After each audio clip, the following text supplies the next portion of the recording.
In the autumn of 1975, the November issue of Esquire landed on newsstands carrying a short story by Truman Capote, 13 pages of fiction that proceeded to detonate the most exclusive social circle in America. The story, titled La Côte Basque, 1965, reads at first like idle lunch gossip between two women in an expensive French restaurant. Underneath, it works like a grenade with the pin already pulled.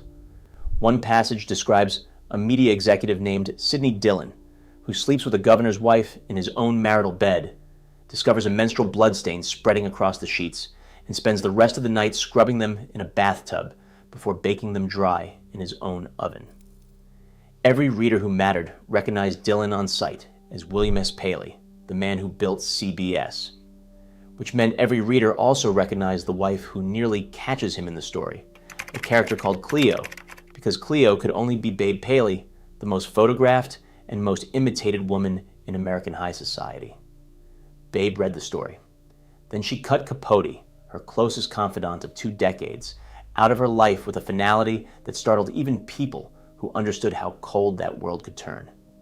She never spoke to him again, not a phone call, not even a nod across a restaurant. The strange part sits right in the middle of all this. The marriage the story exposed survived the scandal without a visible scratch, while the friendship died on the spot. A woman who tolerated nearly 30 years of her husband's affairs refused to tolerate 13 pages about them. And the reasons why explain almost everything about how her gilded world actually operated.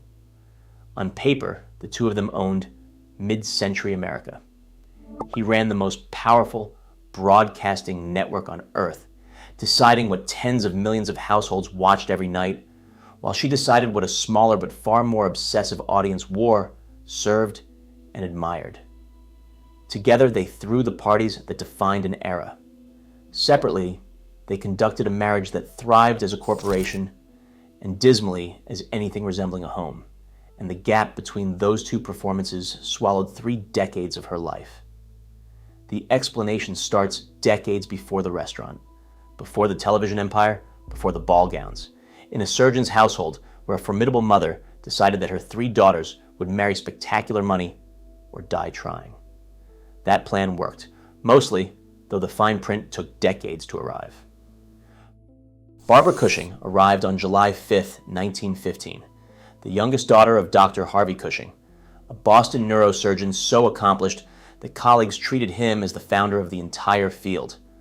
Everyone called her Babe. Her father brought home prestige and a punishing work ethic, but the family fortune never quite matched the family reputation, and her mother noticed the gap with the focus of a hawk watching a field mouse. Catherine Stone, Cushing looked at her 3 daughters, Mary, Betsy, and Babe, and saw an investment portfolio. Catherine's project ran with the discipline of a military academy. The girls trained in posture, wardrobe, conversation, and the delicate art of letting a wealthy man feel fascinating, a curriculum their mother enforced through daily inspection and relentless comparison.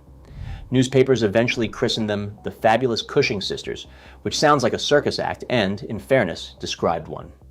Results followed. Mary, known as Minnie, married Vincent Astor, and the shipping and real estate fortune attached to him. Betsy married James Roosevelt, son of the sitting president, and after that marriage collapsed, she upgraded to John Hay Whitney, one of the wealthiest men in the country. Every daughter became an acquisition, and Catherine kept the score. Catherine's methods bordered on industrial. She managed her daughter's images the way a modern publicist manages a client, planting items with society columnists and vetting every invitation for strategic value, then drilling the girls on which fork and which silence each occasion demanded. Romance never entered the calculations. Marriage, in her framework, resembled a career with exactly 1 promotion available, and love ranked somewhere below table manners on the list of qualifications.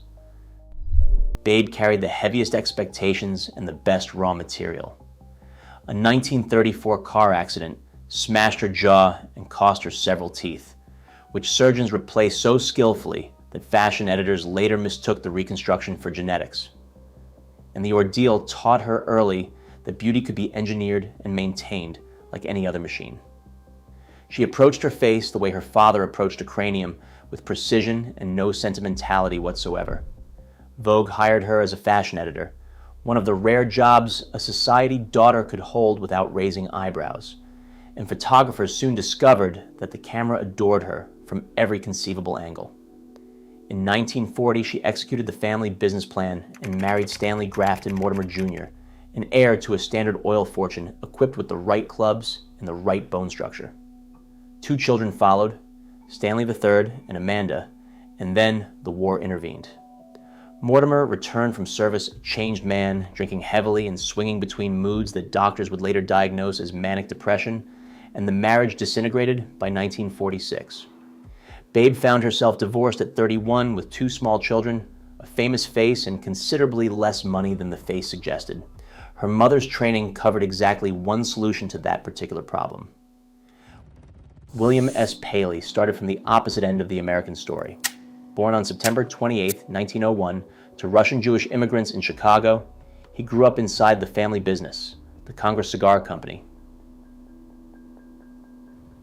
which manufactured a popular brand called La Palina and generated the kind of solid, unglamorous fortune that old money loved to sneer at. Young Bill noticed something the rest of the industry ignored.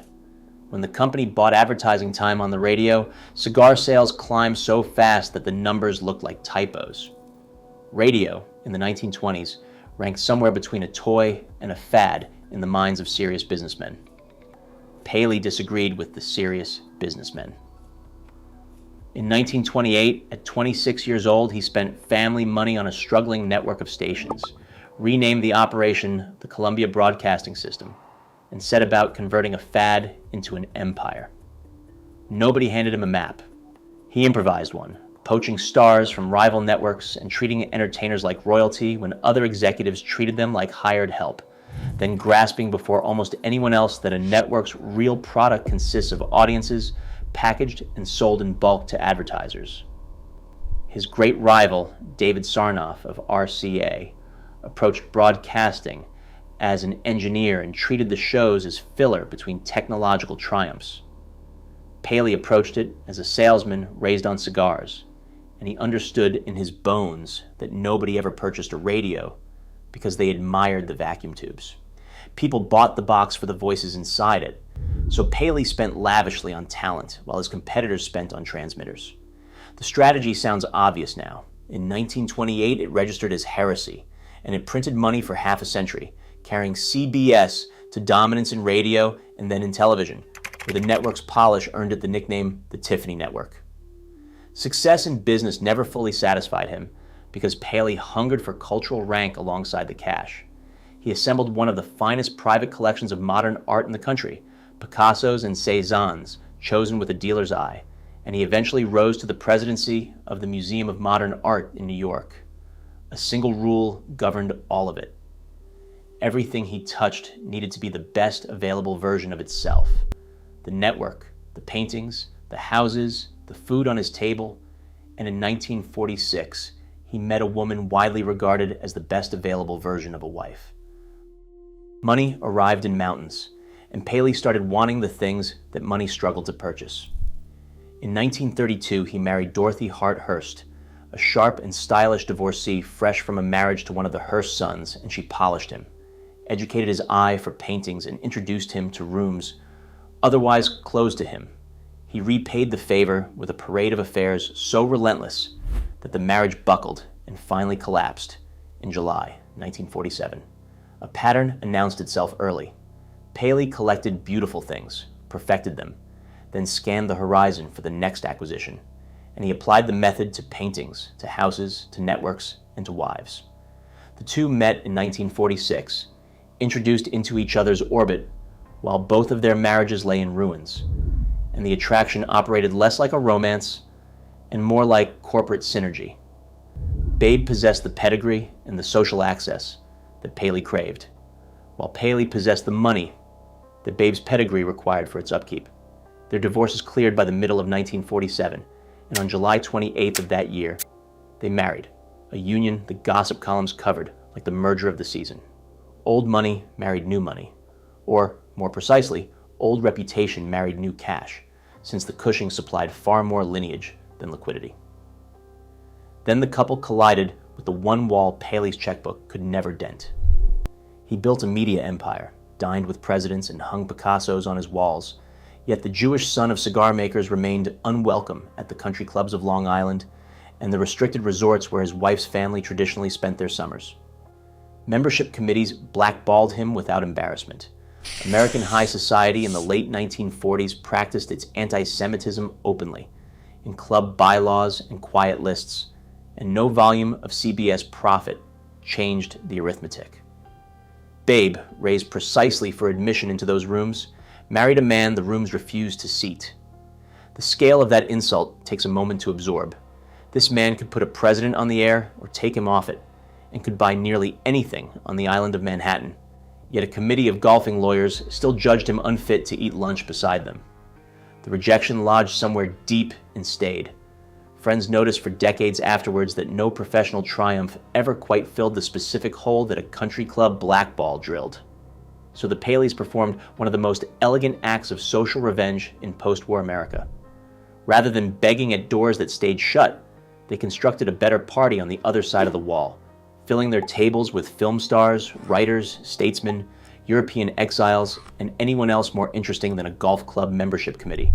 Entry into their circle became the credential that counted. Within a few years, the families who blackballed Bill Paley discovered that the social center of gravity no longer sat inside their clubhouses, because a Jewish broadcaster and his impeccable wife now decided who mattered in New York, and the old guard could either adapt or eat dinner alone. The excluded turned themselves into the gatekeepers. Nobody ever apologized, though the invitations soon started flowing in the correct direction. On paper, Babe Paley now held everything her mother trained her to want.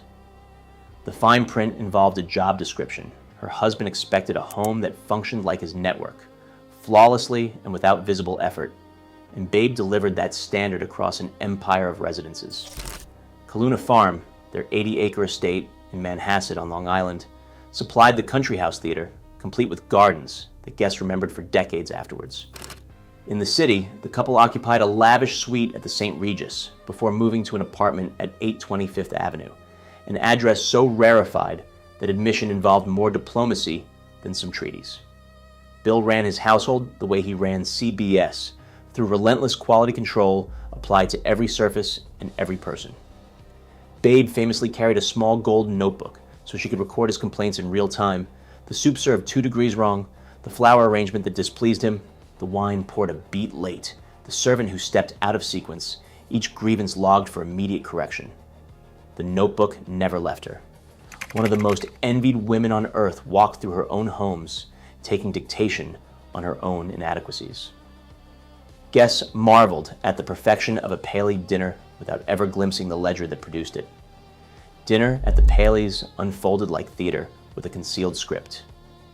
Babe seated film stars beside senators and novelists beside bankers, engineering collisions of ego that kept the conversation combustible, while courses arrived on a schedule tighter than a broadcast rundown. Guests floated home at midnight, convinced they attended something effortless. Effortless required rehearsal, staff briefings, seating charts revised, past midnight, and a hostess who never once relaxed into her own chair. The performance extended to her body. Babe treated her appearance as a public installation, changing outfits several times a day and mixing couture with costume jewelry in combinations that fashion editors photographed, and half the women in America then copied. Eleanor Lambert's International Best Dressed list inducted her into its Hall of Fame in 1958, which effectively retired her number. Somewhere inside all the tributes, the actual woman kept receding into the mannequin. Even her flaws converted into fashion on contact. When strands of gray appeared in her dark hair, Babe declined to dye them, and within a season, women across the country paid salons to paint artificial silver streaks into their own. She once knotted a silk scarf onto the handle of her handbag, apparently because carrying it bored her, and the gesture spread through the Western world like a benign virus. The power to start trends by accident sounds delightful. It arrived stapled to an obligation to remain flawless in public forever, since a woman whose every accident becomes iconic loses the right to ordinary ones. Then there sits the most repeated story about her, the claim that Babe slept in full makeup and false teeth so her husband would never glimpse an imperfect version of his purchase. Modern documentaries and streaming dramas recite this detail as gospel every time the story resurfaces. Serious biographers mostly decline to follow. The false teeth existed, a legacy of that 1934 car crash, but the nightly cosmetic vigil probably belongs to legend, an exaggeration grown out of her very real perfectionism and polished smooth by decades of retelling. That myth survives because it feels true, a verdict on the marriage even if the ritual itself never happened. Behind the choreography, the marriage ran on a brutally simple exchange. Babe supplied perfection, and Bill supplied everything except fidelity. His affairs began early, continued constantly, and operated with an openness that spared nobody's dignity, including a much-discussed liaison with the actress Joan Fontaine, which the newspapers covered and the dinner tables dissected.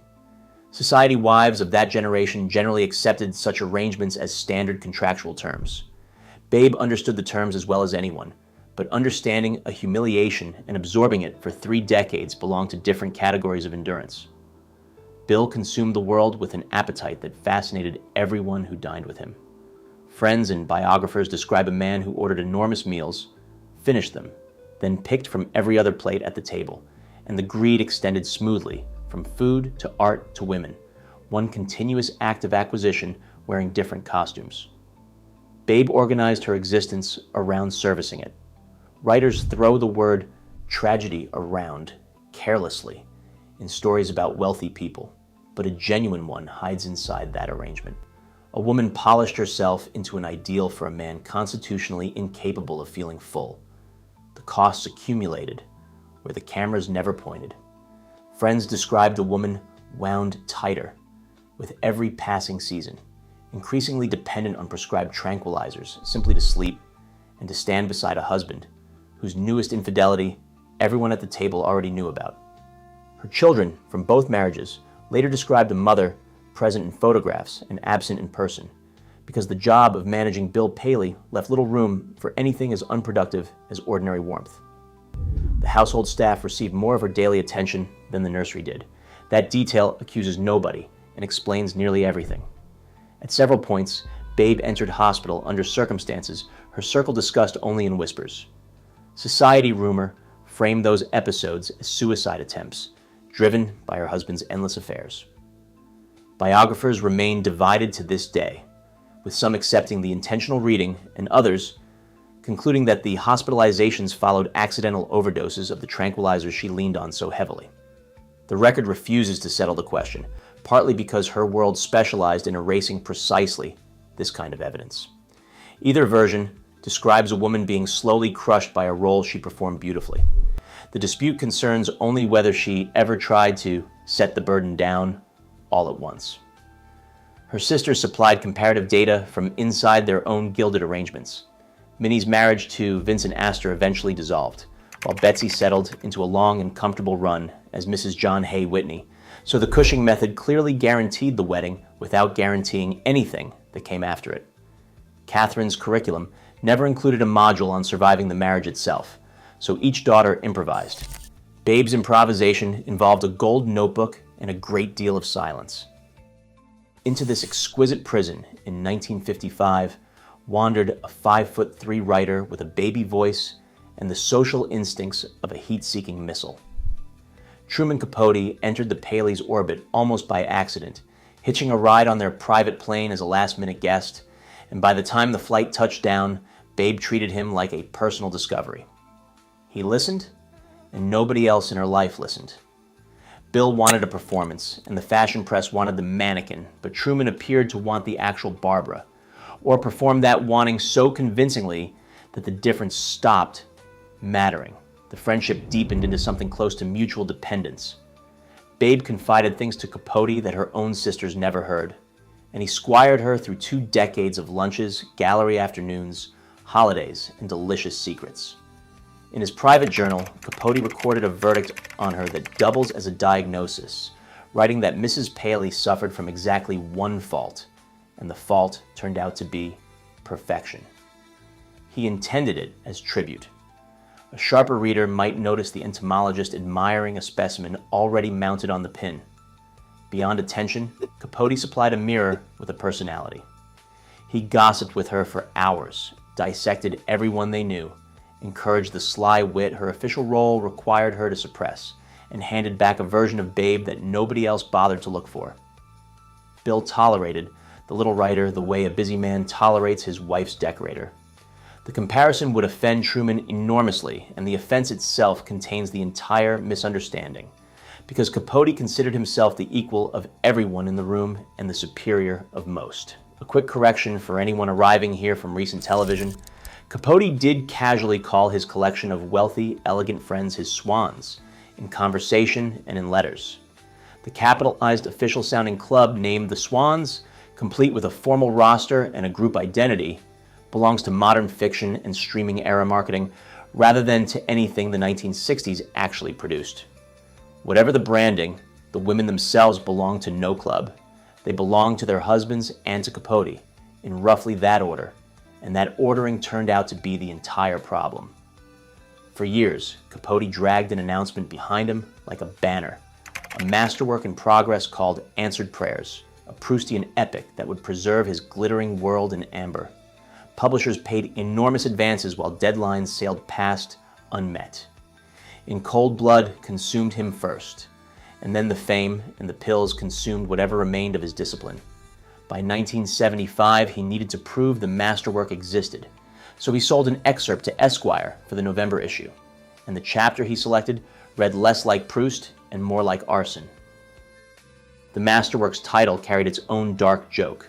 Capote borrowed it from a line attributed to Saint Teresa of Avila, the observation that more tears flow over answered prayers than over unanswered ones, and no author ever picked an epigraph that prosecuted him more efficiently. His prayers received answers in full: fame, wealth, celebrity friendships, entry into the most rarefied rooms on earth, and every answered request carried him one step closer to the afternoon when he traded all of it for 13 pages. La Côte Basque, 1965, gutted his friends with a thoroughness that still astonishes. Thinly disguised versions of half of New York society parade through its pages, trailing their ugliest secrets. But the passage that detonated loudest concerned Sidney Dillon, a conglomerate building media executive married to a flawless wife named Cleo.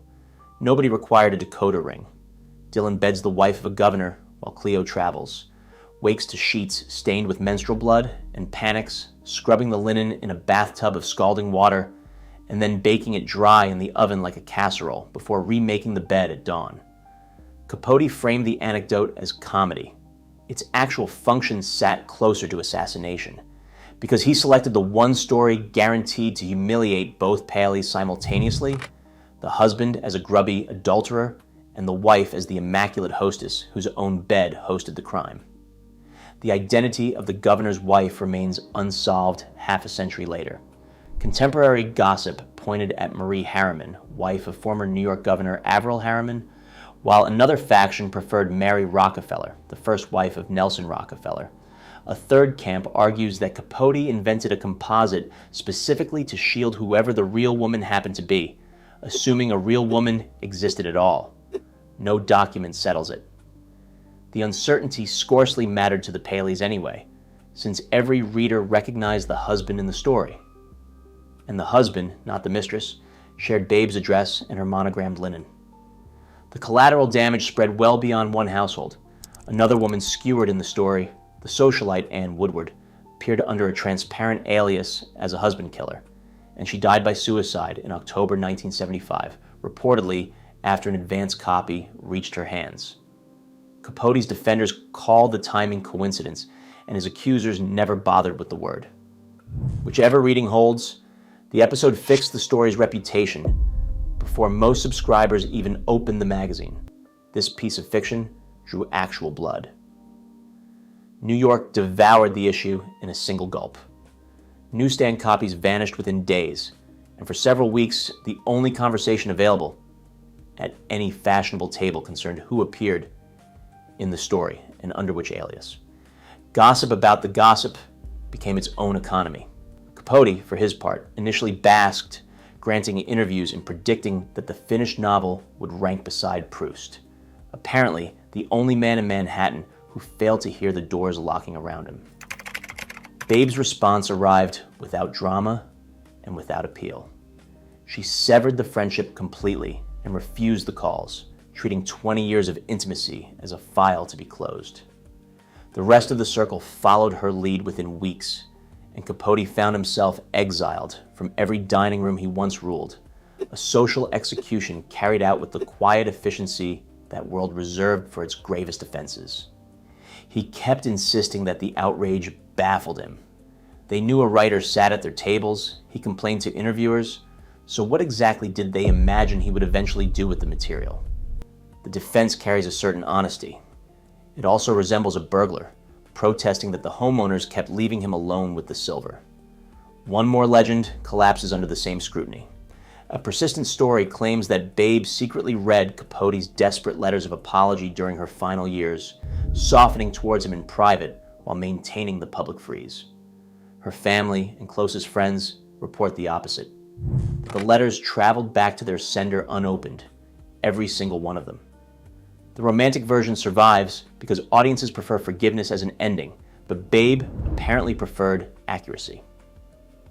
Somewhere in the ledger of her life, the one modeled on that gold notebook, Truman's entry stayed permanently open and permanently unpaid. By the time that issue of Esquire reached the newsstands, Babe already knew her own ending. A lifetime of heavy smoking caught up with her in 1974, when doctors diagnosed lung cancer, and the woman who controlled every detail of every room now confronted the one situation immune to seating charts. 4 punishing years of operations and treatments never dented the disease's own schedule. Within her circle, another story circulated, harder to verify and impossible to ignore. Several close friends later insisted that Babe seriously weighed divorcing Bill in the early 1970s, after decades of accumulated humiliation finally wore through even her training, and that only the cancer diagnosis ended the deliberation, since dismantling a marriage of that size demanded energy she now needed for staying alive. No filing exists, and no letter confirms it, so the account rests on the testimony of intimates rather than on paper. The evidence stops there. Either way, the timing carries its own cruelty, because if the story holds, the disease that killed her also sentenced her to die inside the marriage she planned to leave. Bill's conduct through her illness completed the portrait. Biographers describe a man deeply uncomfortable around sickness and mortality, a collector confronted with damage to the collection. As Babe's body betrayed the perfection he purchased, Bill grew impatient, then simply absent, filling his calendar while she filled hers with doctors. Some accounts soften the picture, with moments of genuine tenderness near the end, and honesty requires including them. The larger pattern still ran in one direction, and the woman who logged his complaints in a gold notebook for 3 decades received noticeably less attentive service on her own way out. The last summer played out at Kaluna Farm among the gardens she spent 30 years perfecting. Visitors describe a hostess conducting business as usual from a diminishing body, still dressing for dinner and still steering conversation away from her own condition towards her guests' comfort. The discipline never broke. Whatever the marriage cost her, and whatever the tranquilizers papered over, that iron professionalism belonged entirely to Babe, the one asset in the household that Bill never purchased. So Babe produced one final masterpiece of hostessing, and the occasion this time turned out to be her own funeral. She planned the event herself, down to the food and the wine her mourners would drink afterwards, refusing to leave her last party to amateurs. Her jewelry received identical treatment. Piece by piece, she allocated rings, bracelets, brooches, and earrings to specific friends, wrapping each gift in paper she chose personally, so that even her afterlife would arrive beautifully packaged. Control, by the end, remained the only language the marriage ever taught her to speak fluently. Babe Paley died on July 6, 1978, one day after her 63rd birthday, with the reception already catering itself according to her written instructions. Everything proceeded exactly as designed. Truman Capote received no invitation, her final edit, because the man who wrote her world so viciously played no part in the last scene she ever staged. Bill Paley outlived his wife by 12 years, dying on October 26, 1990, still enthroned at CBS in spirit, if not always in title, and still collecting. Whether he ever regretted anything remains genuinely disputed. Sally Bedell Smith's exhaustive biography records flickers of late-life remorse over Babe, brief and out of character, while other accounts describe a man self-absorbed to the finish, mystified by any suggestion that his conduct required an audit. In his last years, he reportedly kept asking friends why he, of all people, needed to die. For a man who bought and perfected everything within reach, mortality registered as a breach of contract. Bill never remarried, though not for lack of candidates, and Manhattan spent the 1980s watching one of its wealthiest widowers squire a rotation of prominent women around town. None of them received the job. Perhaps no applicant could match the original, or perhaps after decades of complaining into that gold notebook, he finally understood how much unpaid labor the position involved. The second reading probably gives him too much credit, though it stays tempting anyway. Capote never recovered from the exile he engineered for himself. Answered Prayers never appeared as a finished book, its remaining chapters either unwritten or destroyed, depending on which legend you prefer, and its author drank and medicated himself into the grave by 1984. The excerpt that cost him everything produced no masterpiece. It produced a warning about a writer who mistook his subjects for material and his material for friends. The story refuses to stay buried, though every retelling sands a little more documentation off it. Melanie Benjamin's novel The Swans of Fifth Avenue and Ryan Murphy's series Feud Capote versus the Swans recycled the saga for new audiences, and both treat the rumors, from the nightly makeup to the softened reading of Truman's letters, as settled history. Entertainment prefers the legend, but the record stays messier and, frankly, sadder. Strip away the glamour and the Paley marriage reduces to a transaction that both parties honored to the letter while it hollowed them out. Bill acquired the perfect wife and treated her like every other acquisition, displayed in company and neglected in private. Babe fulfilled a contract her mother drafted before she could read, and the fulfillment cost her rest, privacy, ordinary honesty, and perhaps her children's closeness, none of it covered by any clause. Their marriage scandalized nobody while both partners lived, and the surface never cracked.